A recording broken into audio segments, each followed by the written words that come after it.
Hello my friends, and welcome to the Drunken Celts gaming channel.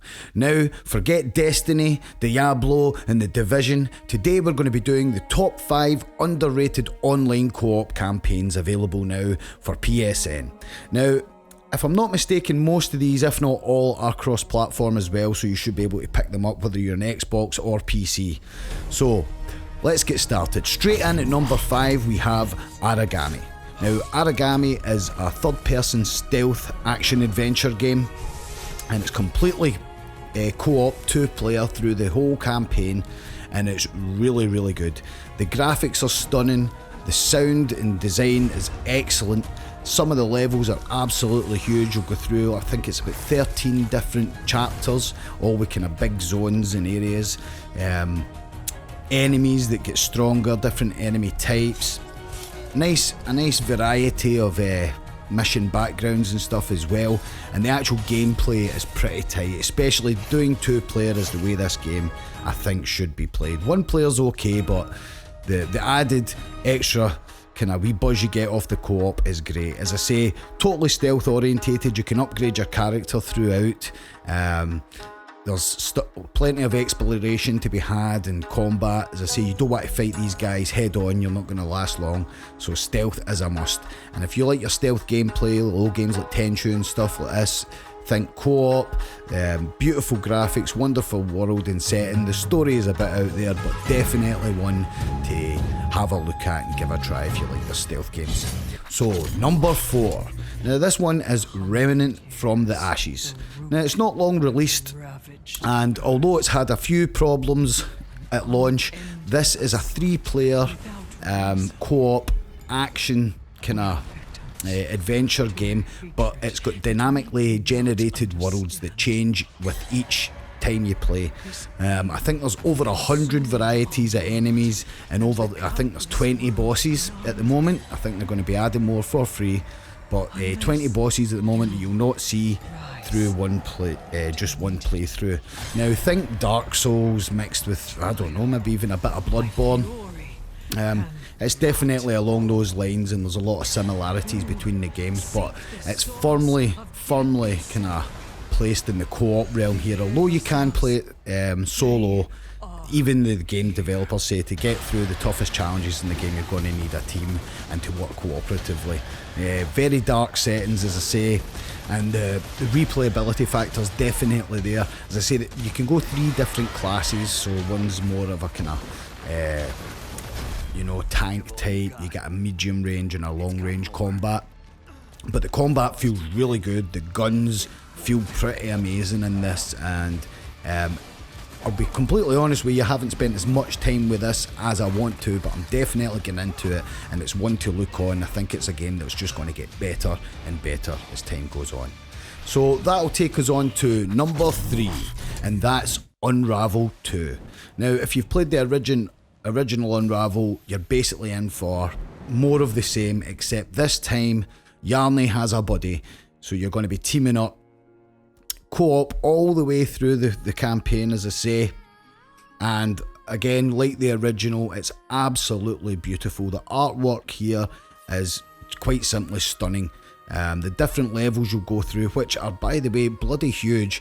Some of them will take you like half an hour to 40 minutes, just, taking your time. You can't do speed runs through these things once you get into it.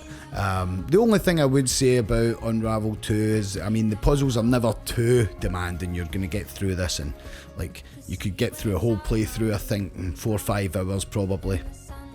And they keep some of the mechanics, they keep right to the end of the game. The last level they actually they throw a couple of new mechanics at you that I just thought a bit of a missed opportunity. Maybe they're waiting for the third one to go more, but overall just a great wee experience to have with a friend.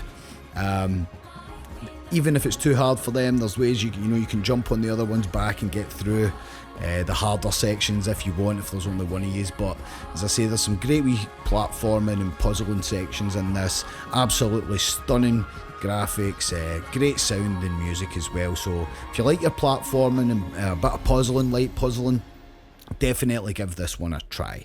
Now, number 2 is Lara Croft and the Temple of Osiris. Now, this is a top-down isometric shooter, up to 4-player co-op through the whole campaign, and it's just great fun. If you played the original, I think that was called Lara Croft and the Guardian of Light, yes it was, I actually think that game was slightly better than this game, than the Temple of Osiris, but the Temple of Osiris is available now. It's out on PS4, Xbox, PC, the rest of it, and is definitely worth a shot. If you like your kind of old school gaming, top down, as I say, there's plenty of upgrades to be had. The story's actually, you know, non-sequential. You know, you wake up some ancient evil and you're fighting them, but the actual set pieces and the puzzling in it is really good, and it's such a laugh with up to 3 friends, so definitely one I would recommend you play. So that brings us on to number 1. And at number 1 we have World War Z. Now this game was out this year, I think, or was it the end of last? No, it was this year. And it's a third-person action survival horror, would you say? It's got the unique, you know, kind of, well, it's not so unique now having zombie hordes coming at you, but it's obviously based on the book series and the film series World War Z. Well, loosely kind of based on it. So you'll go through different settings, different cities. I think you've got New York, Moscow, there's Tokyo, Jerusalem, and I think they're going to be adding another one as well. And these have been coming out for free so far, but it's absolute madness. Third-person shooter mayhem. When the zombies are coming at you, if you've got the difficulty level on, you know, there's quite a few difficulty settings you can do it. You can really hone in that gameplay, and I just find it utterly amazing. It's a great one to just jump in with your friends and have a good blast through a couple of levels.